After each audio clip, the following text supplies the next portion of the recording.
नमस्ते एभ्रिवान। आज एनपिएलका टिमहरूमध्येको एउटा टिम जनक वर्ल्ड सुपरमेटी सिजनमा तपाईँहरूमा आज उपस्थित भएको छु। अघिल्लो सिजन सुदूरपश्चिम प्रदेशलाई पराजित गर्दै च्याम्पियन भएको यो टिम यो सिजन पनि बलियो देखिन्छ।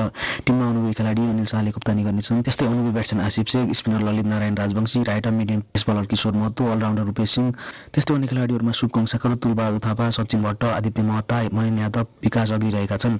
अघिल्लो सिजन 293 रनका साथ सर्वाधिक रनकर्ताको पहिलो स्थानमा रहेका लायलु मिनन्थालाई टिमले रिटर्न गरेको छ भने साउथ अफ्रिकन लेजेन्ड तथा विश्वभरका सबै फ्रेन्चाइज लिग खेलेको अनुभव भएका leg break googly bowler Imran तायरलाई टिमले अनुबन्ध गरेको छ। अर्का साउथ अफ्रिकन तथा सबै फ्रेन्चाइज लिगको अनुभव भएका left arm medium pace bowler when पार्नेलाई पनि टिमले भित्राउँदा श्रीलङ्कन अलराउन्डर लायलु समरागन पनि टिममा अनुबन्ध भएका छन्।